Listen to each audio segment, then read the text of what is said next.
La famille, que la paix soit sur vous. J'espère que vous allez bien, que la santé va bien, que les activités vont bien. Je vais vous laisser vous connecter. Une actualité très grave qui vient de se dérouler. Très grave et qui nécessite que l'on puisse s'organiser et se mobiliser. Tout d'abord, je dis en préambule que l'ONG Urgence Panafricaniste arrive donc le lundi 25 janvier à 17h15 heure locale à l'aéroport de Pointe-à-Pitre pour le début d'une tournée spectaculaire sur le terrain de la lutte contre le colonialisme. On va travailler avec les structures évidemment sur place, d'accord, et tous les frères et sœurs qui nous ont demandé de venir, qui nous ont fait venir, qui nous ont sollicité comme un peu partout où l'ONG effectue son travail de mission de terrain en ce qui concerne la logique de lutte contre le néocolonialisme et le colonialisme sous toutes ses formes, quelles qu'elles soient en tout cas. Et dans cette logique-là, on va être plus que jamais présent. La vie chère, le traitement colonial des territoires d'outre-mer, appelé de manière impropre des territoires d'outre-mer, on va en parler. Je parlais avec une petite sœur qui me disait tout à l'heure que en Guyane, les gens pour aller en Guadeloupe, c'est beaucoup plus cher que pour des gens de Paris qui veulent aller en Guadeloupe. Les populations, notre peuple dans l'outre-mer n'a pas la possibilité de voyager où il le veut. On ne lui donne pas cette possibilité-là. Par contre, ceux qui viennent de la, entre guillemets, dite métropole ont le droit, évidemment, de voyager à des prix qui défient toute concurrence. C'est simple pour eux. Tout est fait pour que le colon puisse voyager comme il le veut, mais que les populations d'outre-mer ne puissent pas être dans une logique d'interagir, de partager, d'échanger. C'est insupportable. Donc ça fait partie des différentes thématiques que nous allons soulever. Et on va aussi surtout se mobiliser pour les grands frères qui ont été injustement incarcérés, mais on y reviendra très prochainement. Le live d'aujourd'hui va porter sur la thématique gravissime. Gravissime. La paix sur vous. Je suis content, mes frères et sœurs, de vous retrouver. La famille, amis comme ennemis. Content de vous retrouver. Vous-même, vous savez, on vous prépare du lourd. Vous avez entendu parler du meurtre de l'armée coloniale française. L'armée coloniale française a tué, a assassiné un jeune éleveur en Côte d'Ivoire. L'armée d'occupation française. L'armée d'occupation française, celle qui est accueillie à bras ouverts par l'un des plus grands traîtres de l'histoire de l'humanité africaine, en l'occurrence Alassane Dramane Ouattara. Le même Ouattara qui engage des services de communication miséreux sur les réseaux sociaux pour faire leur propagande. J'ai vu qu'ils ont relayé l'article torchon que personne ne prend au sérieux de Jeune Afrique, où il était dit que moi, Nathalie Yan, Ben Le Cerveau, on serait des agents du KGB ou je ne sais trop quoi. On attend d'ailleurs les financements, c'est très intéressant, c'est très important. Nous, on a toujours dit, on travaille avec Cuba, on travaille avec les Turcs, on travaille avec les Russes, tous ceux qui sont opposés à l'hégémonie occidentale, on parle avec eux directement. Mais maintenant, on veut aussi les vrais financements. Donc on lance un appel, ça nous intéressera énormément, il n'y a aucun problème dessus. Et donc Alassane Dramane Ouattara, qui engage plus que jamais, dans une logique de fusion avec les services français, une campagne d'offensive, d'opposition frontale plus que jamais contre le panafricanisme, c'est encore illustré à travers l'accueil chaleureux qu'il réserve à l'armée d'occupation française, qui peut tuer à vue des jeunes éleveurs africains qui vivent en dessous du seuil de pauvreté, qui peut tuer dans des soi-disant accidents lors de leurs exercices militaires, j'ai dit bien soi-disant accidents, nos populations, sans que personne ne réagisse. Il y a un moment donné, il faut qu'on puisse se poser des questions.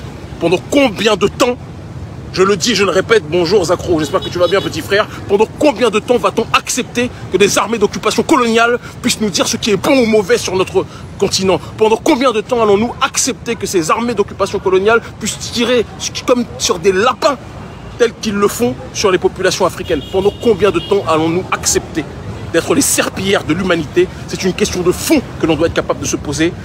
On arrive à un moment donné où c'est inacceptable, où c'est insupportable.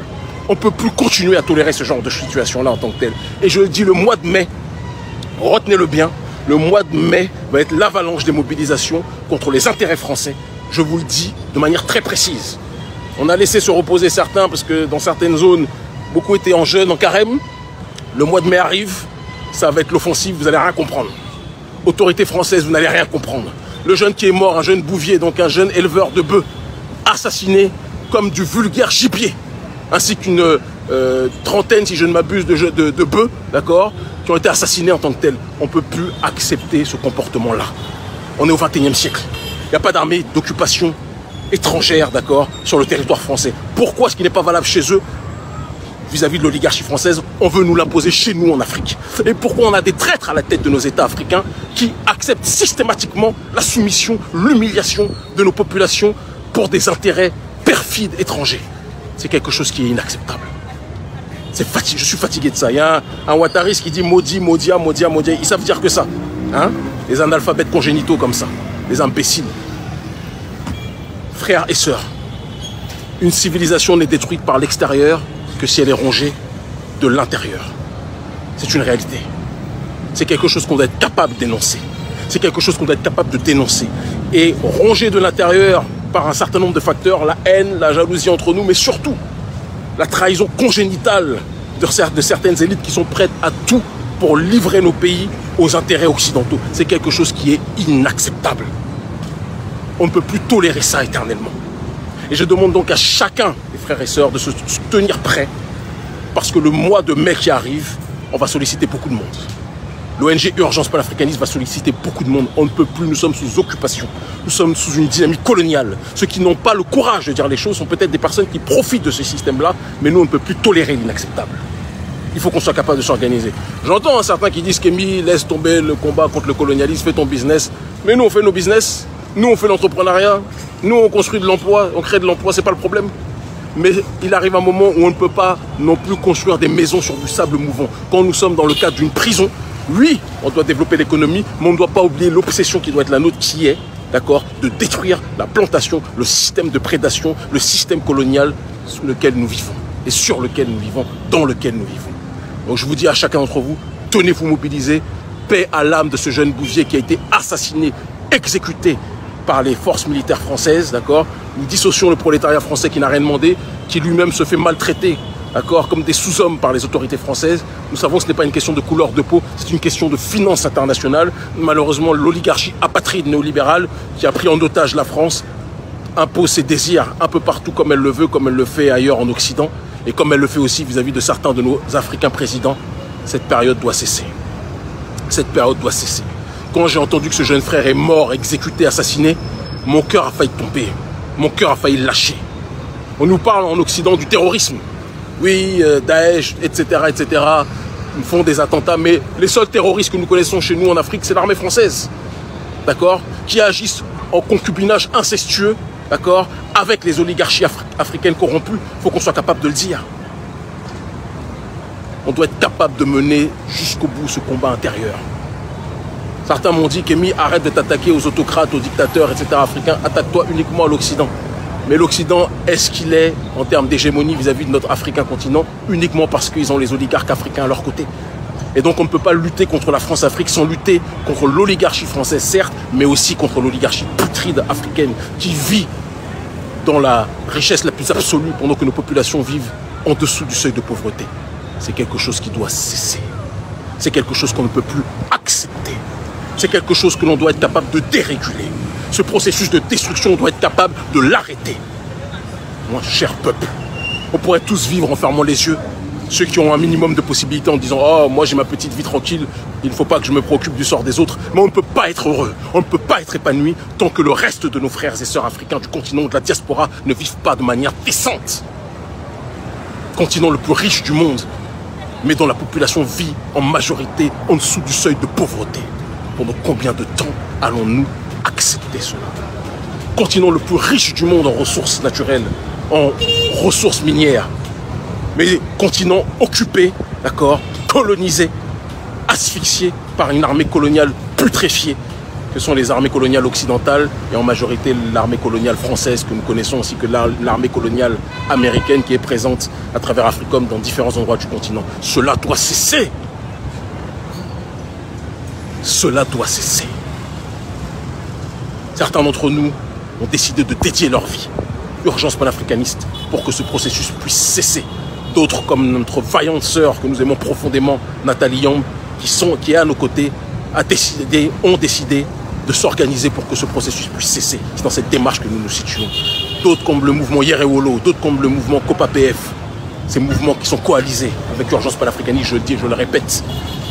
Nous allons donner nos dernières gouttes de sang s'il le faut pour que ce cancer du colonialisme cesse. Ça ne peut plus durer. Si on doit encore retourner en prison pour cela, on va y retourner. Mais que ce soit sur le continent africain, que ce soit en Guadeloupe, que ce soit en Martinique, que ce soit dans les Caraïbes, partout notre peuple est asphyxié, il faut que ce processus puisse cesser. Ce que nous disons là, c'est ce que les dirigeants africains auraient dû faire pour le peuple. Mais on a compris une chose, ce que les élites africaines ne font pas pour le peuple le fera lui-même. Nous sommes cette illustration du peuple en tant que tel. Je vous aime en crever, chère famille. Je vous aime de toute mon âme. Notre combat, je le dis, est un combat de douleur, pas un combat de couleur.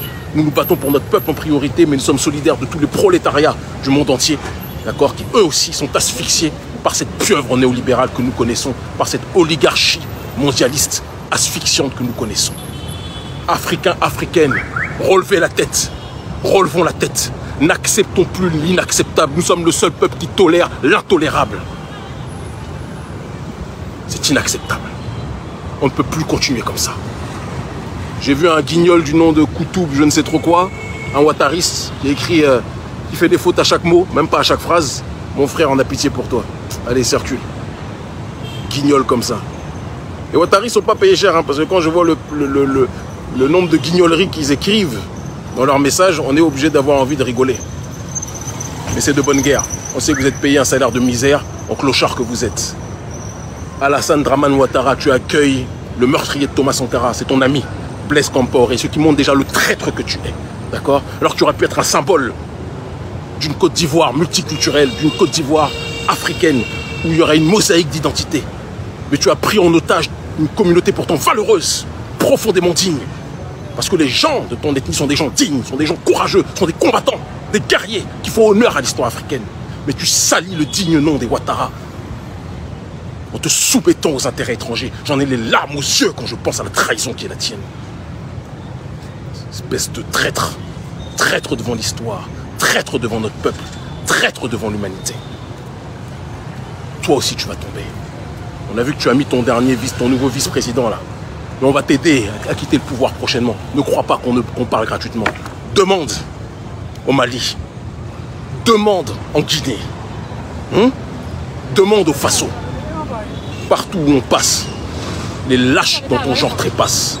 Ton jour dernier à la tête de l'État ivoirien arrive. Et ce message est pour tous les corrompus à la tête de nos États. Les corrompus à la tête du Gabon. L'État de la pédocriminalité par excellence. D'ailleurs, je pense que Molina va faire une intervention prochainement parce que suite au direct, au live, à l'intervention qu'on a fait, qui, on le sait, est regardée par ceux qui sont en Afrique le connaissent, le savent, par bon nombre d'autorités. Il y a une cascade d'arrestations qui est en train d'être effectuée, d'accord, depuis ces 3 derniers jours, c'est assez spectaculaire. Molina fera un point prochainement, mais ne crois pas que c'est suffisant pour nous. Toi-même, tu fais partie de tout ça. Ton régime fait partie de tout ça. Si tu ne fais pas sauter plus de têtes, ce qui est de toute façon inéluctable, va arriver plus tôt que prévu. En l'occurrence, on va secouer ton régime, on va secouer ton pays. Fais tomber le plus de têtes possible, Ali. Et donne la démocratie à notre peuple, au Gabon. Arrête d'asphyxier notre peuple, au Gabon. Nous ne sommes pas tes camarades. Nous ne sommes pas tes amis. Un pays qui avait tout pour être une nation phare et qui est devenu un exemple de pédocriminalité internationale. Vous pensez qu'on va laisser traîner ce genre de situation? On t'a à l'œil aussi, Ali. On t'a à l'œil. Pareil pour le Togo. Ne croyez pas qu'on va rester calme. J'ai été au Togo, j'ai été interdit il y a quelques années. Donc je pense que Faure Gnassingbé pense que c'est des vacances. Il peut agir en sérénité, asphyxier et maltraiter son peuple en sérénité, en toute sérénité. Certains m'ont même dit que comme Faure Gnassingbé a des contrats d'armement avec les autorités russes, Kémy ne va rien dire puisqu'il travaille avec les Russes. Moi j'ai mon agenda, les Russes ont le leur, les Cubains ont les leurs. On s'accorde sur des intérêts communs, faire partir la France, mais croyez-moi bien que tu sois allié aux Russes ou pas, Faure Gnassingbé, toi on va t'éteindre. Toi aussi on va s'occuper de toi très prochainement. Souvenez-vous de ce que je dis, enregistrez les propos que nous énonçons, on va vous éteindre. Vous asphyxiez le peuple, on va vous asphyxier aussi. On va vous asphyxier aussi. Vous pensez que l'Afrique est votre terrain de jeu? Vous pensez que vous pouvez maltraiter, asphyxier le peuple, détruire le peuple, humilier le peuple, briser l'avenir des enfants de ce continent comme ça gratuitement? Cette période est terminée. On a dit le blanc, le blanc, le blanc, le blanc, c'est le problème. Le problème vient de chez nous d'abord. Des traîtres comme ça qui continuent à maltraiter notre population. Vous aviez tout pour faire de notre nation, la nation africaine dans sa globalité, une nation grande. Vous continuez à la maltraiter, à l'asphyxier, à la gifler, à l'humilier, à nous faire passer pour la passoire de l'humanité avec vos saloperies. Et vous pensez qu'on va accepter cela? Cette période est révolue. Dramane, la mort du jeune Bouvier, assassiné par les militaires français, tu en es responsable. Dramane, l'assassinat de Sankara, effectué, orchestré par Blaise Compaoré que tu héberges parce que c'est l'un de tes meilleurs amis, tu en es responsable, on va s'occuper de toi. Draman. Et tous les poux, tous les parasites que tu payes à des salaires de misère pour qu'ils fassent des commentaires, ou vos compagnes, avec des campagnes de déstabilisation entre guillemets comme les vôtres, mais mon frère, moi je dors sur mes deux oreilles, parce qu'avec des guignols comme vous en ennemis, on n'a même pas besoin d'amis, vous êtes nos meilleurs agents de communication. Des bouffonneries dans votre genre. Nous sommes une nouvelle race d'Africains. Personne ne nous arrête. Personne ne peut nous perturber. Personne ne peut nous secouer. Personne. Chacun d'entre vous qui s'attaque à nous, chaque chose en son temps, on va vous éteindre. Retenez ça. On met les choses en note sur un agenda et on va vous éteindre un par un. Vous n'allez jamais l'oublier. Vous avez tué nos ancêtres par votre soumission aux colons. Votre seule obsession, c'est l'ego blessé. Votre seule obsession, c'est l'appât du gain. Votre seule obsession, c'est d'être vu par le monde. Nous, on n'a pas besoin d'être vu par le monde. Nous sommes le monde. Souvenez-vous, on ne cherche pas le buzz. Nous sommes le buzz. Parce que nous risquons notre vie sérieusement. Nous ne sommes pas dans vos jeux d'omission. Nous ne sommes pas dans une logique de démission. Nous sommes dans une logique de mission ancestrale. Vous allez comprendre. Et si vous ne comprenez pas, on va vous forcer à comprendre. Afrique libre ou la mort, nous vaincrons. Rendez-vous lundi 25 avril à 17h15 heure locale en Guadeloupe à l'aéroport de Pointe-à-Pitre. On vous attend. On vous aime fort. Ils finiront par comprendre. Merci infiniment.